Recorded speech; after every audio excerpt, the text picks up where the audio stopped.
तो व्यास बनोगे फिर तो आपकी मोटी मोटी फीस होगी भैया। नहीं देखिए, देखो व्यास लेते तो हैं। हाँ जितना मैंने सुना है, जो मतलब 30 लाख 40 लाख 50 लाख जी तक जा रहे हैं जी।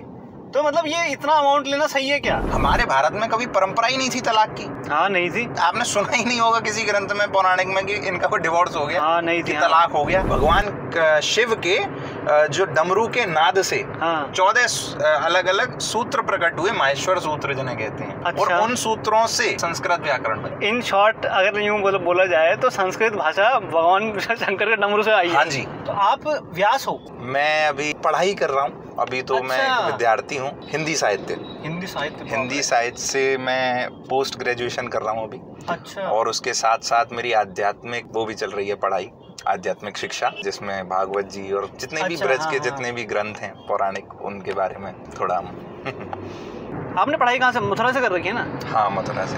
तो इंग्लिश मीडियम या फिर हिंदी एकदम? शुरुआत में तो हमने हिंदी मीडियम ही पढ़ा है। हाँ। मैथ्स में आपने पढ़ा इवन ऑड नंबर्स। हमने वो बचपन में सम संख्या और विषम संख्या पढ़ा है। सम और विषम। हाँ। शायद आज के बच्चे तो ये सुना भी नहीं होगा। नहीं सुना होगा, क्योंकि सम विषम संख्या, विज्ञान, भूगोल, इतिहास, ये सब्जेक्ट्स के नाम हैं। शायद ये भी समझ में ना आए। तो मतलब आपने 6th क्लास में सीखी थी क्या ABCD? नहीं, ABCD तो आ गई थी फर्स्ट सेकंड में। अरे ग्रेजुएशन में मेरा एक सब्जेक्ट इंग्लिश भी था। I can talk even in a very fluent English. अच्छा। You can talk to me in English also. I can talk even to the foreigners. Hindi medium में पढ़ने का मतलब ये नहीं होता कि आपको इंग्लिश नहीं आएगी या ऐसा कुछ है। मैं हिंदी मीडियम में पढ़ा हूँ, मुझे हिंदी भी बहुत अच्छे से आती है। मुझे इंग्लिश के सारे टेंसेस 5th क्लास में याद थे। और जब मैं फिर CBSE में टर्न आउट हुआ तो मैं देखता था कि CBSE में क्या है कि हिंदी में लोग मात्रा नहीं लगा पाते। अब मुझे बड़ा हंसी आती थी, क्योंकि मैं हिंदी मीडियम से पढ़ के मैं हिंदी भी अच्छी लिखता था, बोलता था, इंग्लिश भी अच्छी लिखता बोलता था। लेकिन इंग्लिश मीडियम वाले ना तो हिंदी ही बोल पा रहे ना वो इंग्लिश बोल पा रहे। ये हमारी भारतीय संस्कृति का प्रभाव है। मैं पढ़ा ही ऐसे विद्यालय से हूँ, सरस्वती शिशु मंदिर। ऐसा विद्यालय जहाँ पे भोजन भी पट्टियों पे बैठा के होता था। अच्छा। ऐसा नहीं क्लास में डेस्क पे बैठ के खा रहे हैं। हाथ जोड़ के भोजन मंत्र होता था। भोजन मंत्र।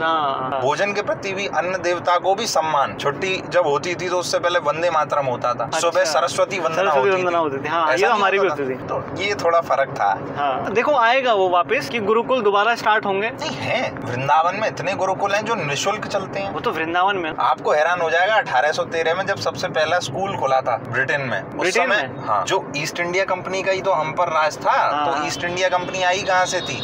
England, Britain. तो जब वहाँ पे पहला स्कूल खुला उस समय हमारे भारत में 7 लाख गुरुकुल थे। और आज सोचिए आप, कॉन्वेंट स्कूल्स और इंग्लिश मीडियम स्कूल्स की गिनती कितनी है, और भारतीय गुरुकुलों की, सनातन संस्कृति के बारे में जो बच्चों को ज्ञान मिल रहा है, उन गुरुकुलों की गिनती कितनी है। किसी बड़े विद्वान ने कहा था कि अगर किसी देश को अगर खत्म करना है तो सबसे पहले उसकी संस्कृति को खत्म कर दो।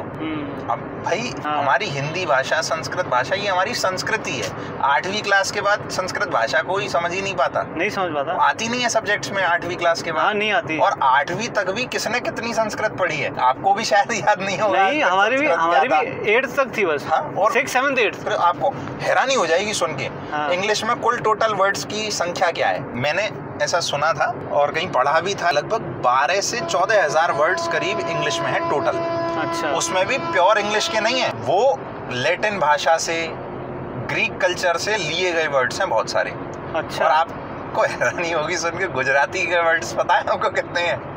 20,000 से ज्यादा गुजराती के वर्ड्स। हिंदी की वोकैबुलरी कितनी बड़ी पता है? 80,000 से ज्यादा वर्ड हिंदी की वोकैबुलरी में वर्ड्स हैं। और संस्कृत सुनोगे तो आप हैरान रह जाओ। 80,000 वर्ड्स हिंदी में ही हैं। जी, 2 लाख से ज्यादा संस्कृत के अंदर। 2 लाख से ज्यादा वर्ड्स हैं। संस्कृत एक जो भाषा है, पाणिनि जी एक ऋषि हुए जिनके द्वारा उन्होंने बनाई।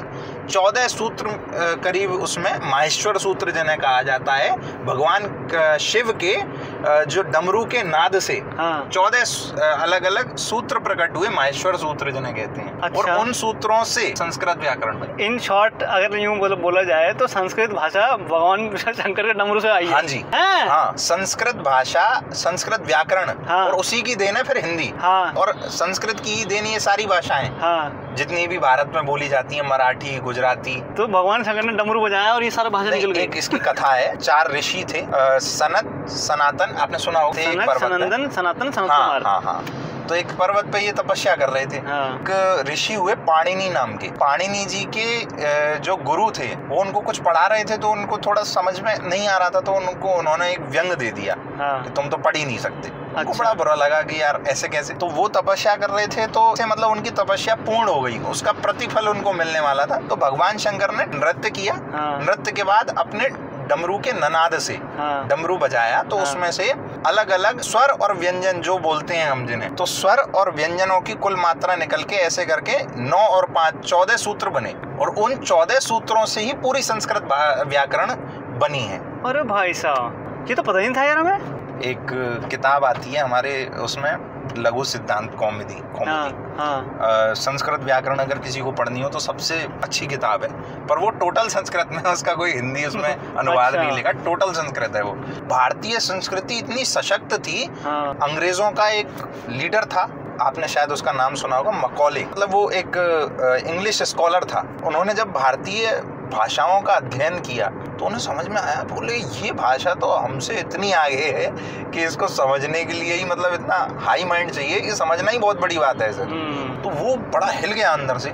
उसने कहा भारत को अगर खत्म करना है तो उसका एक ही रास्ता है, इनकी भाषा ही खत्म कर दो। और वो भाषा सीखते कहाँ से हैं? गुरुकुल से। गुरुकुल हटाओ, गुरुकुल हटाओ, गुरुकुलों की मान्यता रद्द कर दी। गुरुकुल हटाओ, स्कूल लाओ। लोगों ने त्योहारों पे वो बोले होली पे बहुत पानी बहता है, ये तो पटाखों से बहुत पोल्यूशन होता है। हमारे भारत में ये जो पटाखे फोड़ते हैं ना, इनका भी शास्त्रों में उल्लेख है। पटाखे फोड़ने का? हाँ, पहले टाइम में पटाखे थे क्या? बिल्कुल थे। हमारे जितने भी चरखी, इन सब का संस्कृत में नाम है। चरखी का? चरखी जो आकाश दीप कहते हैं शायद उसको। रॉकेट संस्कृत में। फुलझड़ी का भी नाम है, आप खुद गूगल कर लीजिए। जो ये वीडियो देख रहा है वो खुद गूगल कर ले। इनका प्रयोग भारतीय पुरातन समय में भी किया जाता था। एक चीज क्लैश कर रही है मेरे दिमाग में। यूं कहते हैं कि जब बाबर आया था तो बाबर ने सबसे पहले बारूद का यूज करा था। बारूद तो एक विस्फोट होता है, मैं पटाखों की बात नहीं कर रहा जो फटते हैं। फुलझड़ी कोई फटती थोड़ी है। नहीं। रॉकेट आपने 2 तरीके के देखे होंगे, एक जो आसमान में जाके फटते हैं और एक केवल जो हम बोतल में रख के बचपन में नहीं जलाते थे, केवल जो आवाज करते हुए ऊपर जाते थे। ये हमारी संस्कृति का पार्ट ही नहीं था ना। हमारी संस्कृति में तो ऐसी चीजों का प्रयोग होता था जिनसे कोई पोल्यूशन ही ना हो, ऐसा कुछ खास, और जो हमारे लिए अच्छे भी हो। प्रकाश का एक पर्व है, ये सब एक सेलिब्रेशन दर्शाता है। हमारी भारतीय संस्कृति में सबसे पहले भाषा, वो उन्होंने मैकॉले के थ्रू हमारे ग्रंथों में मिलावट करी, गुरुकुलों की मान्यता रद्द करी, जिसके कारण खत्म हुई। हमारी मर्यादाओं को लोगों ने भड़काना चालू करा कि ये मान मर्यादा जो हमारे घरों में होती थी, जो हमारी परंपरा में होती थी, उन सबको तोड़ के। तीसरा, हमारे त्योहारों पे बोलना स्टार्ट किया कि इनके त्योहार ऐसे, इनके त्योहारों में तो ये होता है, इनके त्योहारों में कमी निकालना। और हमारे जो जितने भी भारत के अंदर पुरुष वर्ग और स्त्री वर्ग जो है, उनके मध्यस्थ में एक ऐसे नियम बनाना जिन नियमों के कारण उनके आपसी जो बोल सकते हैं कि रिश्ते खराब होना। हमारे भारत में कभी परंपरा ही नहीं थी तलाक की। नहीं थी। आपने सुना ही नहीं होगा किसी ग्रंथ में पौराणिक में कि इनका कोई डिवोर्स हो गया। नहीं थी। तलाक हो गया। ये हमारी परंपरा नहीं है भैया। हमारी संस्कृति थी नहीं कि कैंडल मार्च निकालना। हमारी संस्कृति तो ये थी कि नारी की रक्षा के लिए शस्त्र उठाना। किसने सिखा दिया ये कैंडल मार्च निकालना? कैंडल तो हमारे यहाँ इस्तेमाल ही नहीं। हमें दिए जलाते थे, हम कैंडल कहाँ से ले आए? ये सब हमारी चीजें नहीं है। ये सब हमारी संस्कृति को तोड़ने के लिए, बिखारने के लिए, कि इसका नाश हो जाए, इन सब चीजों के लिए ये सब हो रहा है। अब हम अगर इनको दिमाग से समझें कि ये हमारी भारतीय परंपराएं हैं, संस्कृति है, हम इसका त्याग ना करें तो ये बच सकती है। पिछले समय में लोगों को इतना मानसिक बल होता था क्योंकि वो अपने नियमों पे रहते थे। आज क्या है, एक बच्चे को आज आप बोल दो कि बेटा तू जाते जाते ना एक बार शिव जी पे जल चढ़ा दियो, या तू सूर्य को जल चढ़ाया कर, या तू कुछ भी मत करे तो एक बार दंडवत प्रणाम ही कर दे। तो उसको ऐसा लगता है कि ये मुझ पर थोप आ जा रहा है, ये मैं क्यों करूं, इससे करने से होता क्या है। अरे हर चीज के साइंटिफिक लॉजिक है। आप सूर्य को जल देते हैं किसी कॉपर के पात्र से, तो उसमें जो जल गिरता है जब वो सूर्य की किरणों से टकराता है तो 7 कलर स्प्लिट होते हैं, जो प्रिज्म इफेक्ट होता है। और जब वो आपके हृदय और आपकी आंखों में जाते हैं तो आपकी आंखें और हृदय को मजबूत बनाते हैं। अरे भाई ये लॉजिक है भाई। हमारी शिव जी पे जब जल चढ़ाते हैं, शिवलिंग क्या है? एक एनर्जी का स्रोत है। जब आप उसके कॉपर के किसी पात्र से उस पर जल चढ़ाएंगे तो वो क्या करता है? वो उस एनर्जी को अपने आसपास के वातावरण में पॉजिटिविटी फैलाता है। हर चीज का लॉजिक है, दंडवत करने से क्या होता है? अरे दंडवत करने से आपको घुटने की समस्या हो जाए तो कह देना। इससे दो फायदे हैं। एक तो आपके वो सारे एक्यूप्रेशर पॉइंट्स दबते हैं जब आप दंडवत करते हैं। आप लॉजिक से सोचिए, इमेजिन करिए दंडवत कैसे होता है। दोनों हाथ आगे, उंगलियों के सारे टिप्स जमीन पे। ऐसे होता है। हमारी ये जो होती है कोनी के जितने भी टोज होते हैं, ये नीचे लगते हैं। उसके बाद माथा यहाँ पे 5 चक्र हैं हमारी बॉडी के। माथे से, यहाँ कंठ से, हृदय से, ऐसे 5 चक्र बने हैं। उसके बाद दोनों कंधे, उसके बाद दोनों जंघाओं के जो पॉइंट्स होते हैं वो, उसके बाद दोनों घुटने, उसके बाद दोनों पैरों के अंगूठे। ये सब एक्यूप्रेशर पॉइंट्स हैं। रक्त का संचार बढ़ता है। कितने सारे फायदे बताऊं आपको साइंटिफिक। बॉडी फिजिकली फिट नहीं है आप, मेंटली फिट नहीं है आप, और उसके बाद जीवन में करियर भी अच्छा नहीं चल रहा है, मोटिवेशन भी नहीं आ रहा है। फिर मोटिवेशन सेशन लेने जाते हैं, लेकिन अपनी भारतीय संस्कृति को फॉलो कर लो, वैसे ही मोटिवेट हो जाओगे जी। मैं आपको नियम बता रहा हूँ। आप सूर्य को 1 लोटा जल दीजिए, शिव जी पे जल चढ़ाइए, ठीक है, ठाकुर जी के और माता पिता के आगे रोज दंडवत प्रणाम कीजिए। आप 30 दिन में अपने अंदर रिजल्ट देख लेना क्या होगी। आपके सोचने के नजरिए में, आपके हृदय में, आपके हर एक आचरण व्यवहार में। तो सुबह उठने के भी फायदे होंगे फिर तो? बिल्कुल है, साइंटिफिक, बिल्कुल साइंटिफिक। सुबह के समय को ब्रह्म मुहूर्त कहा जाता है, ये तो सुना होगा आप। ब्रह्म मुहूर्त में उठने के क्या फायदे हैं? सुबह जब आप सूर्य से पहले उठ जाएं, सूर्य उदय से 2 घड़ी पहले, 24 मिनट की एक घड़ी होती है, 48 मिनट करीब पहले, 48 मिनट में आप अपने सारे नित्य कर्म कर लीजिए। सूर्य आए जैसे ही तो सूर्य नमस्कार कीजिए। सूर्य नमस्कार ये एक योगा प्रैक्टिस है। तो योग जब हम करते हैं ना, तो एक तो हमारी बॉडी के लिए फिजिकली कितना अच्छा है, और जब हम सुबह सुबह उठ के कोई भी एक्सरसाइज करें तो हमारे बॉडी में ब्लड फ्लो बढ़ता है। ब्लड फ्लो माइंड में भी बढ़ता है। सूर्य नमस्कार में एक प्रैक्टिस होती है जब हम बिल्कुल नतमस्तक होते हैं, नीचे झुकते हैं। जब हम नीचे झुकते हैं तो वो ब्लड फ्लो हमारे ब्रेन में गया। अच्छा। हाँ, और जब हम इसको ब्रह्म मुहूर्त में करते हैं और खासकर सूर्य के सामने करते हैं, तो सूर्य की आपने सुनी होंगी सुबह सुबह की जो किरणें होती हैं कितनी फायदेमंद होती हैं। कितने सारे विटामिन होते हैं उनके अंदर, जो हमारी बॉडी में कमी हो जाती है विटामिन की, वो सुबह की धूप में होती है। और जब वो सुबह की धूप हमारी बॉडी पे पड़ती है, हमारे ब्लड का फ्लो बढ़ता है एकदम से। उस समय जब पड़ती है तो सूर्य की किरण में पॉजिटिविटी होती है। आपने अगर सुना हो, होती है।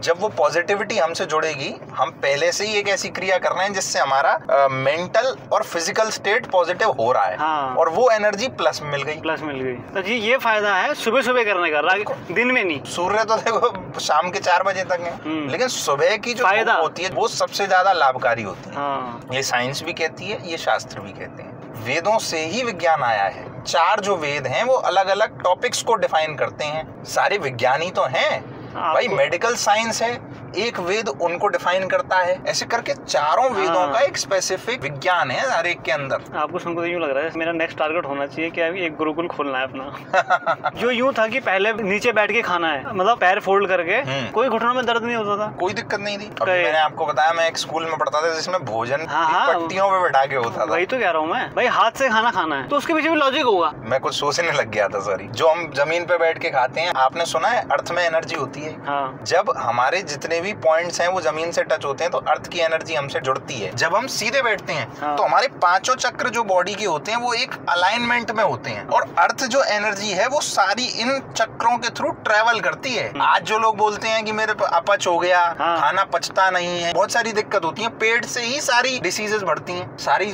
समस्या का जड़ पेट है। इसमें अगर खाना डाइजेस्ट हो गया तो वो सब समस्या हल। बहुत वास्ट टॉपिक है। अब वही तो कह रहा हूँ, जीवन की एक एक प्रक्रिया के बारे में हम डिस्कस करें ना तो भी आज की रात हो जाएगी। आपकी गाड़ी की सीएनजी खत्म हो जाएगी दोबारा लेकिन ये टॉपिक्स खत्म नहीं होंगे। कि भारतीय संस्कृति की हर चीज के अंदर साइंस है, क्योंकि भारतीय संस्कृति वेदों से चलती है।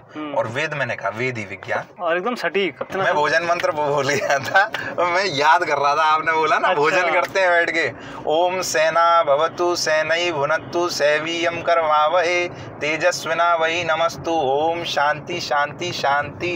ये हमारे भोजन मंत्र। ये जो शांति शांति शांति ही, ये भी इसके पीछे लॉजिक है ना कोई? बिल्कुल है। इसके पीछे क्या लॉजिक है? नहीं है? ये तो मानते हो कि किसी शब्द को हम बार बार बोलते हैं तो हमारी एक तो साइकोलॉजी होती है कि जब हम किसी वर्ड को कई बार रिपीट करते हैं तो हम वैसा मानने लग जाते हैं। बोलते हैं ना अपने बच्चों से कभी गधा नहीं कहना चाहिए बार बार, क्योंकि उसकी साइकोलॉजी सेट हो जाती है कि ये गधा ही है, उसको लगने लगता है हाँ मैं गधा हूँ। बिल्कुल। एक तो हो गया साइकोलॉजिकल रीजन। एक हो गया सेकंड, कुछ ऐसे शब्द होते हैं जो कई बार इस दुनिया में प्रोनाउंस होते हैं। आपको पता है साउंड कभी खत्म नहीं होता। Sound is a vibration.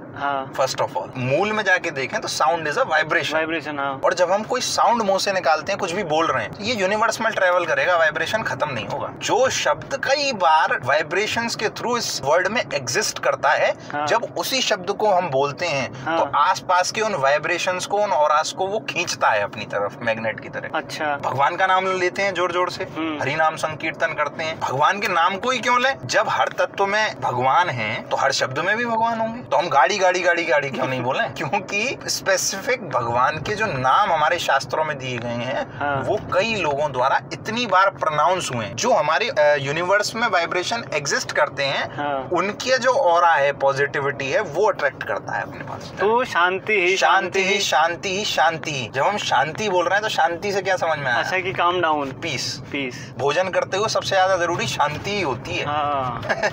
हम भोजन करते हुए सबसे ज्यादा टेंशन लेता है आदमी, अरे यार यहाँ जाना है, अरे लेट हो गया, अरे यार अरे यार अरे। जब हम एक मंत्र बोलते हैं ना, ये तो मंत्रों का भी लॉजिक है। जब हम शांति शांति बोलते हैं तो पहली बात तो हम अपने आप से कह रहे हैं शांति शांति शांति।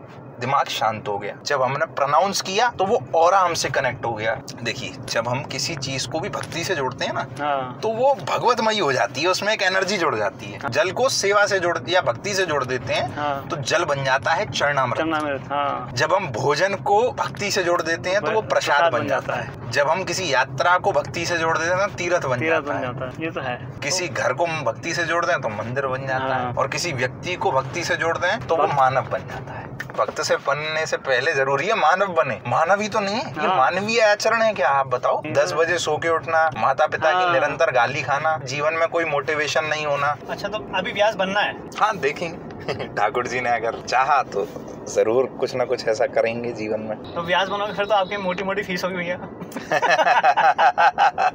नहीं देखिए, देखो व्यास लेते तो हैं। हाँ। जितना मैंने सुना है, जो मतलब 30 लाख 40 लाख 50 लाख जी तक जा रहे हैं जी। तो मतलब ये इतना अमाउंट लेना सही है क्या? देखो मैं आपको सत्य बताऊं ना, हर व्यक्ति जीवन में कुछ ना कुछ करता है, मेहनत से करता है अपनी।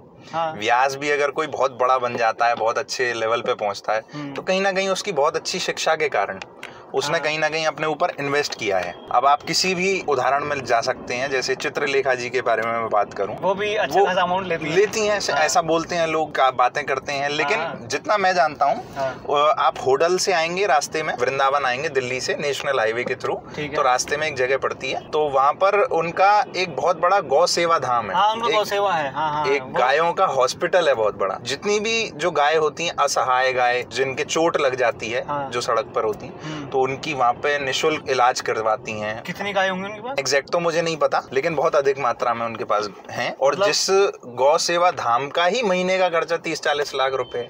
30-40 लाख? हाँ जी, क्योंकि बहुत सारी चीजें हैं ना। तो फिर कितनी गाय होंगी ऐसे? तो बहुत सारी गाय। लाखों में है? लाखों में तो नहीं है, 10,000 50,000 ऐसी तो नहीं, इससे थोड़ी कम है, लेकिन हैं। तो उनके चारे का, उनकी जो दवाई है उसका, बहुत सारी चीजों का, और बहुत सारी और भी चीजें होती हैं। कई बार ऐसा होता है कि जैसे हाईवे से कोई आ रहा होता है, कुछ खाने का मन करता है, तो वो अपनी ही गौशाला से देसी गाय का दूध होता है, उससे बनी हुई छाछ निःशुल्क वितरित करते हैं। अच्छा जी। हाँ, फ्री में, कोई चार्ज नहीं, सबके लिए। ये ऐसा नहीं है कि उसको बिजनेस बना रही है? नहीं। अच्छा ये फ्री ही है? हाँ फ्री ही है। अब जैसे गाय हुए, तो गाय के बच्चे भी होते हैं। अब कई लोग क्या करते हैं कि एक लिमिटेड अमाउंट तो उनको पीने देते हैं और बाकी का बेच देते हैं बाजार में। अच्छा वो उनके यहाँ ऐसा, जितना मैं जानता हूँ कि ऐसा कुछ नहीं है। ऐसे एक उदाहरण नहीं, ये तो केवल चित्रलेखा जी की बात है। अभी बहुत ट्रेंडिंग चल रहे हैं अनिरुद्धाचार्य जी। बहुत लोग बोलते हैं अरे महाराज जी तो सोने की चेन पहनते हैं, हाथ में रेडो की वॉच पहनते हैं, इतनी महंगी फीस है उनकी। अब आप एक बात सोचिए, 7 साल से वो व्यक्ति इमेजिन नहीं कर सकते, एक दिन में 30 से 40 हजार आदमी आता है, सुबह से शाम तक लोगों को निःशुल्क भोजन करा रहे हैं। सही में? निःशुल्क। उनका वृंदावन की परिक्रमा। 30-40 बोल रहे हैं आप? हाँ जी, 30-40 हजार एक दिन में? एक दिन में। सुबह 7 बजे से लेकर रात के 11-12 बजे तक उनकी रसोई चलती है।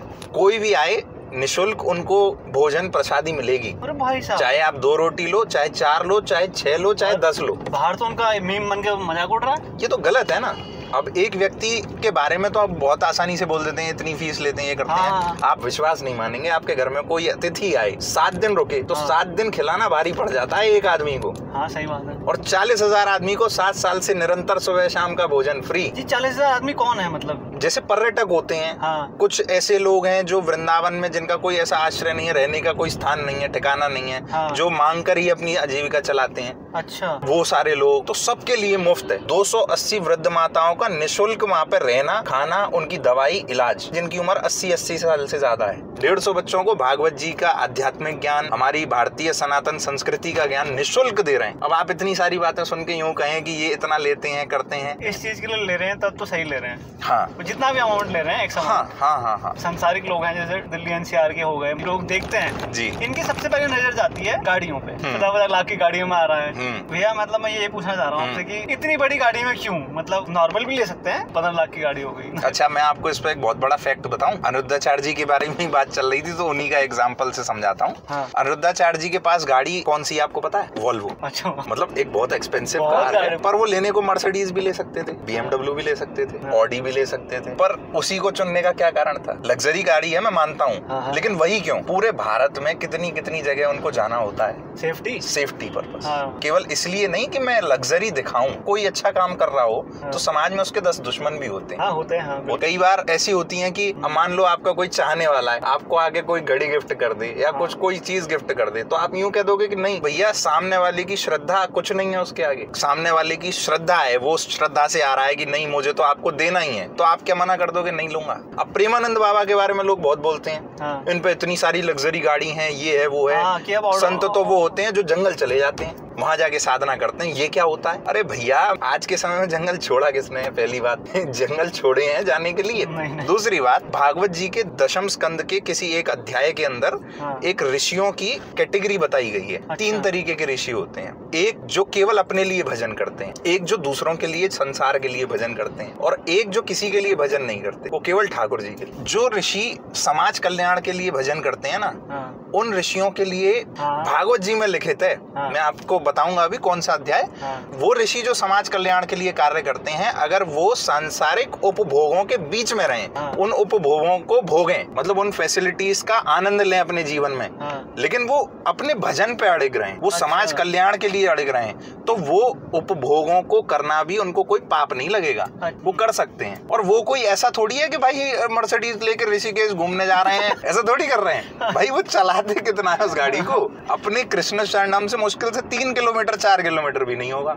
राधा केली कुंज और राधा केली कुंज से अपने फ्लैट, कहीं जाते ही नहीं है। इसके अलावा दुनिया पहुंच गई राम मंदिर के इनॉग्रेशन में, बाबा नहीं गए, लेकिन कहीं नहीं जाते, अखंड वृंदावन वास। अब लोग बोल रहे हैं कि गाड़ी क्यों है, ये क्यों है? अरे भाई, वो समाज कल्याण के लिए कार्य कर रहे हैं, उनकी किडनी में दिक्कत है, कोई जी के तो दिखाए।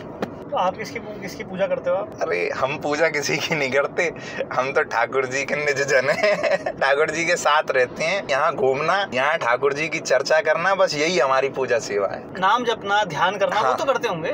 वो तो एक नित्य कर्म है, वही पूछ रहा हूँ मैं। वो आपको एक ऊर्जा जरूर देता है। भक्ति को ये नहीं है कि आप एक जगह बैठ के नाम जप कर रहे हैं, धूप बत्ती अगरबत्ती लगा रहे हैं तो आपको ठाकुर जी की प्राप्ति हो जाएगी, कहीं लिखा है ऐसा? लेकिन आपके हृदय में अगर ठाकुर जी का चिंतन चल रहा है 24 घंटे, ऐसा आपके मन के अंदर एक बसा हुआ है कि मैं ठाकुर जी का ही हूँ और ठाकुर जी मेरे हैं, 24 घंटे भजन का यही निष्कर्ष है। और ये निष्कर्ष बचपन से मिलता है एक ब्रजवासी को।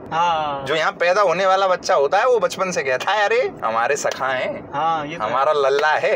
यहाँ की माताएं कहती हैं हमारो लालो है। तो ये ब्रजवासी के हृदय में ये भाव बचपन से आ जाता है कि ठाकुर जी मेरे हैं, और केवल वो बातों में नहीं है, वो उसके एक्शंस में है, वो उसी माहौल में भी तो रह रहा है। हाँ बस बस बस। आपने भी दर्शन कर रखे होंगे वहाँ के तो, राधा रानी के। भैया हम तो बचपन से ही वहाँ के दर्शन करते आए हैं। दरअसल मेरी जो ननिहाल है वो बरसाना गोस्वामी समाज में है। बरसाना के जो गोस्वामी परिवार हैं जो वो सेवा करते हैं श्री जी की बरसाना राधा रानी महल में, मेरे ननिहाल हैं वो, मेरे सब मामा पक्ष हैं। अच्छा, मामा पक्ष हैं? हाँ जी। अच्छा, तो बचपन से हम तो एक सेवा क्रम होता है जो विगत कुछ अवधि के बाद आता है, तो जाते रहते हैं। इसी संदर्भ में एक प्रश्न ने जन्म लिया है। आपको मैंने भारी बोलना सिखा दिया। जी जी, अभी अनंत अंबानी की शादी हुई थी जी, ऐसे कुछ न्यूज आई थी, कार्ड आया, ये कार्ड आया, कार्ड एक्सेप्ट किया गया, जो अनंत अंबानी की तरफ से आए थे। उन्होंने बोला कि इसको खोल दो, वो खोला गया, उन्होंने वीडियो बनाई और वो वापस ले गए। ऐसा सही में हुआ था क्या? देखिए अब ये तो अलग अलग मंदिरों के बारे में नहीं, वही बरसाना की बात है, ये स्पेसिफिक बरसाने से ऐसा सुनने में तो आया था। ये तो ठाकुर जी श्री जी जाने की वास्तविक क्या था, रखा या ले गए, ये तो उस समय जो सेवायत होगा ना वही बता सकता है। अब आज के जमाने में क्या है कि केवल फोटो और वीडियो बन के रह गया है सब भक्ति।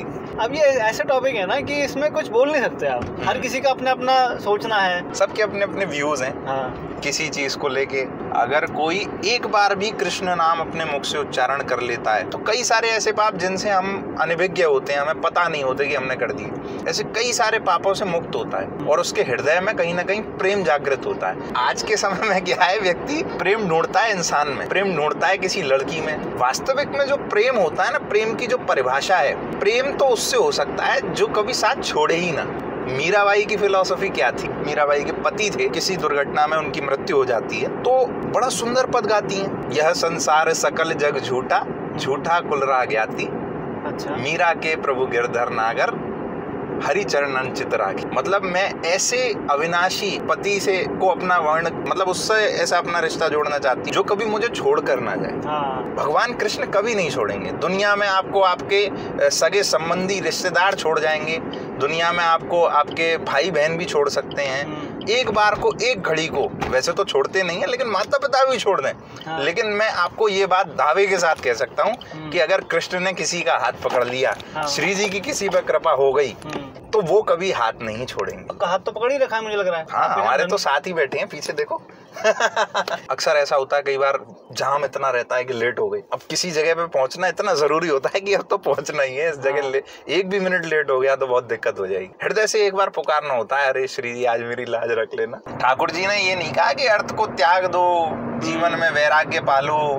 भाई ऐसा कहा होता तो श्रीमद् भगवत गीता में ठाकुर जी अर्जुन को उपदेश दे रहे हैं कि भाई तुम युद्ध करो। यूं नहीं कह सकते थे भाई अपनों से क्यों लड़ो, तुम तो जंगल में जाओ रहो, ये भी कह सकते थे। हाँ, कह सकते थे। लेकिन उन्होंने क्या उपदेश किया, भाई आपका हक है, आपका जन्म ऐसे कुल में हुआ है, सामने वाला अधर्म कर रहा है, भले ही वो आपका रिश्तेदार हो, युद्ध करना आपका उस समय धर्म है। अब अर्जुन के मन में ये कि मैं भाई इनको मार दूंगा तो मुझे पाप नहीं लगेगा, अपने भाई बंधुओं को मार रहा हूँ, किस के लिए? राज्य के लिए। अरे राज्य के लिए थोड़ी मार रहा है भाई, उस समय धर्म था वो करना, वो युद्ध भी एक धर्म था, धर्म युद्ध कहा जाता है ना उसे। महाभारत कोई ऐसा वैसा युद्ध थोड़ी था, धर्म युद्ध था। ठाकुर जी ने ये नहीं कहा भगवत गीता में कि भाई तुम त्याग दो और जंगल चले जाओ, क्या लेकर आए थे क्या लेकर जाओगे, खाली हाथ आए थे खाली हाथ जाना है, ऐसी बहुत हम बातें सुनते हैं। ऐसा कभी नहीं कहते ठाकुर जी। आपने जन्म लिया, जैसे एक मूवी में एक एक्टर को रोल मिलता है, उसकी माँ भी होती है, पिता भी होते हैं और भाई बंधु भी होते हैं, तो वो रोल वो करता है, उस समय वो वही कैरेक्टर बन जाता है। ऐसे ही हमारी आत्मा तो अविनाशी है, ना इसको कोई मार सकता ना काट सकता। रोल मिले नैनम दहति पावकः न छेनम क्लेदयन्त्यापो, इस आत्मा को ना कोई काट सकता ना इसको कोई नष्ट कर सकता। तो भाई ये रोल मिला है इस शरीर में कि भाई इस रोल में आपके माता पिता ये हैं और ये आपका कर्तव्य है। अब वो कर्तव्य करते करते ठाकुर जी का ध्यान करना है, ये नहीं करना है कि छोड़ के भाग जाओ, जंगल में जाओ साधना करो, ना ना ना ना, ये तो बहुत बड़ा पाप है, सबसे बड़ा। आप भी तो वृंदावन वासी हो। हम तो सारे ब्रज में हमारे घर हैं, वृंदावन में भी हमारा घर है, बरसाना में भी हमारा घर है, मथुरा में भी। मूल निवास मथुरा का है। राधे श्याम अंकल जी, राधा रानी पैलेस जाना है। ऐसे बाहर के अलाउड नहीं होंगे, वो तो शकल की बात है। उसने कुछ पूछा थोड़ी हमसे। कुर्ता पजामा पहना है, लोकल का ही होगा ना, ऐसा कुछ नहीं है। मैं टी शर्ट में भी होता तो भी वो जाने देता। तो पहचानते होंगे फिर? नहीं। फिर यही तो फर्क है। भाषा और इतनी देर से क्या बात कर रहे हैं हम, ब्रज भाषा का प्रभाव है। हाँ गुरु राधे, बस खुल गया इतनी देर में। हम किसी से ऐसा होता है, पहली बार भी मिलता है ना किसी व्यक्ति से, उसको ये नहीं लगता कि ये पहली बार मिल रहा है। आज आपको मुझसे मिलके ऐसा लग रहा है हम पहली बार मिल रहे हैं। नहीं नहीं, बस खत्म। हाँ बस कितनी बातें कर ली हमने। अरे रुको रुको रुको रुको, बंद कर दिया? नहीं। देखो, हमारा कोई भी वक्तव्य होता है या हमारा कोई भी संवाद होता है, वो श्री जी के जयकारे के बिना तो खत्म होता नहीं। जय तो एक बार तो जय बोलनी पड़ेगी। आप तो जय बोलेंगे, बिल्कुल जय बोलेंगे, लेकिन जय जय क्यों बोलते हैं? ये भी लॉजिक है। अरे सवैया है, महाराज जी के दादाजी का लिखा हुआ सवैया। जय जय मची ब्रज में चहुओर, ते बोल रहे नर नारी जो जय जय। जय जय कहें सब देव विमानन, ब्रह्मा त्रिलोचन बोलत जय जय। जय जय कहें भृगु व्यास पराशर, और बोलत हैं सनकादिक जय जय। और जय जय छबीले रंगीले रसीले की, और बोलो श्री बांके बिहारी की जय जय जय जय जय। तो बोलिए बांके बिहारी लाल की जय, वो लाडली लाल की जय। जय जय श्री राधे श्याम।